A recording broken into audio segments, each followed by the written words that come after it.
Assalamualaikum warahmatullahi wabarakatuh. Perkenalkan, nama saya Rima Segi Fernanda dengan NIM 220641100049 dari kelas 4B.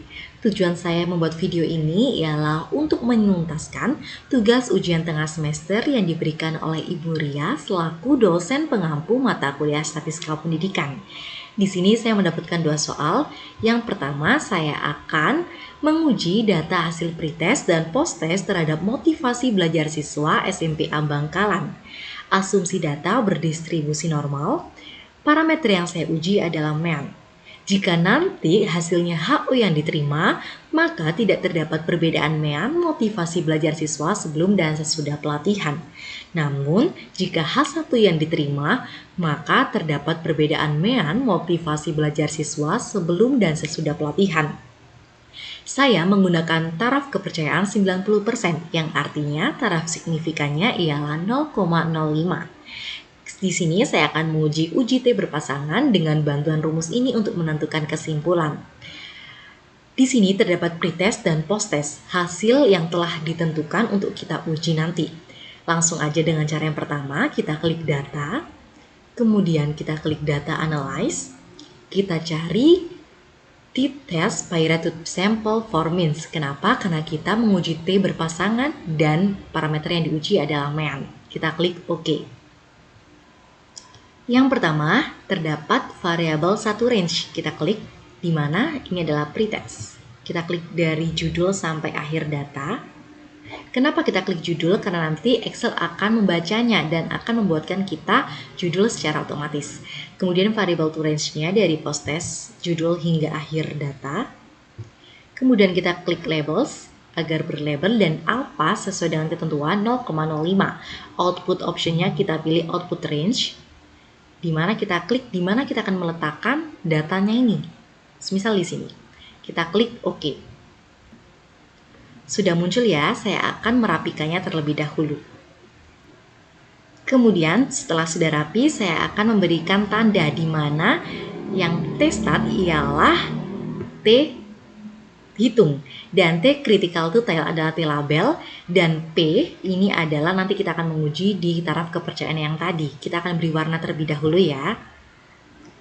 Setelah diberi warna, kita akan beri keterangan. Di sini adalah T hitung. Di sini adalah T tabel. Ini adalah cara pertama dan ini adalah P untuk kita menghitung dengan cara yang kedua nanti yang menggunakan nilai signifikan.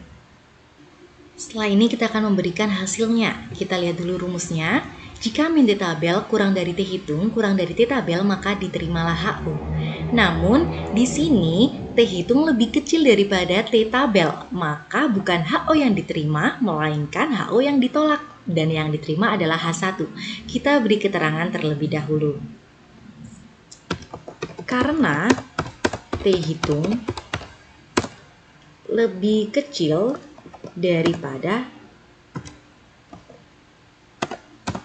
T tabel, maka H0 ditolak dan H1 lah yang diterima. Kemudian kita menggunakan cara yang kedua yang menggunakan nilai signifikan. Ternyata 0,0006 sekian ini lebih kecil daripada 0,05. Maka kesimpulannya karena P lebih kecil daripada 0,05 maka H0 ditolak dan H1 diterima. Sesuai dengan ketentuan, karena H1 yang diterima, maka terdapat perbedaan mean motivasi belajar siswa sebelum dan sesudah pelatihan. Di sini saya akan mengetik kesimpulannya. Kesimpulannya telah tertera, maka di soal pertama dengan data yang ini tersebut adalah ada perbedaan rata-rata motivasi belajar siswa sebelum dan sesudah pelatihan. Setelah ini kita akan next ke soal yang kedua. Ini adalah soal yang kedua, di mana ketentuannya sama, namun nanti kita akan menguji T independen. Jika soal satu tadi adalah uji T berpasangan, ini adalah uji T independen. Yang pertama nanti akan menguji uji homogenitas. Apakah data ini homogenitas atau tidak? Jika kita sudah mengetahui data itu homogenitas atau tidak, kita akan bisa melanjutkan ke tahap uji T independen. Kita mulai dari awal ya. Di sini adalah data kontrol dan data eksperimen. Sebelum itu kita akan mencari variansinya terlebih dahulu. Dengan cara apa? Dengan cara kita klik sama dengan. Di Excel sama dengan adalah kunci untuk Excel menjawab pertanyaan kita. Sama dengan kita klik var karena kita mencari variansi, kemudian tanda kurung, kemudian kita klik dari kontrol sampai data bawah.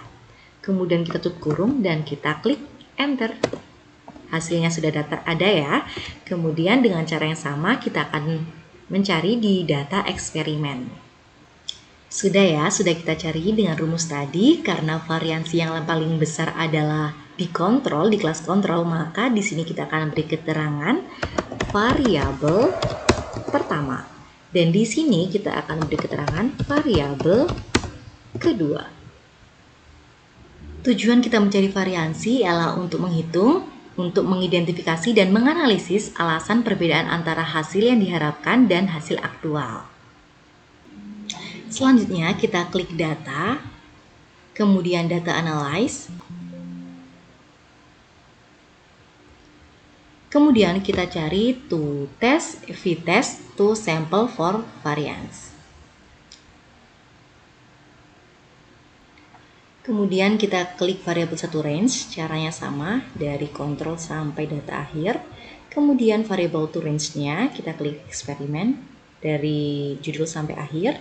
Kemudian kita klik labels dengan alpha ketentuan 0,05, output optionnya kita pilih output range. Output range-nya kita pilih lalu kita klik OK. Setelah ada, kita akan rapikan terlebih dahulu ya. Kemudian kita beri warna di baris F, P, dan F critical one tile terlebih dahulu. Kemudian kita beri keterangan di sini adalah F, dan di sini adalah F tabel.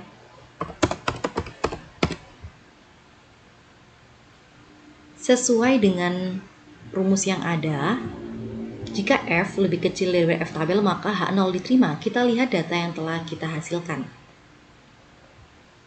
1,7 sekian ternyata lebih kecil daripada 2,44. Maka F lebih kecil daripada F tabel. Di sini kita bisa membuat kesimpulan. Ini adalah kesimpulannya. Karena F lebih kecil dari F tabel, maka data homogen dan di P-nya ternyata lebih besar daripada 0,5. Maka datanya adalah homogen sesuai dengan ketentuan. Maka dari itu kita bisa membuat kesimpulan tidak ada perbedaan, rata-rata banyak istilah. Ternyata data yang diterima adalah data homogen. Maka dari itu kita akan menggunakan cara seperti ini. Dengan cara kita klik data, kemudian data analyze, dan kita mencari to sample assuming equal variance. Jika data tidak homogen, kita dapat menggunakan to sample assuming and equal variance. Kita klik yang equal. Kemudian akan muncul seperti ini. Kita klik dengan cara yang sama dari kelas kontrol.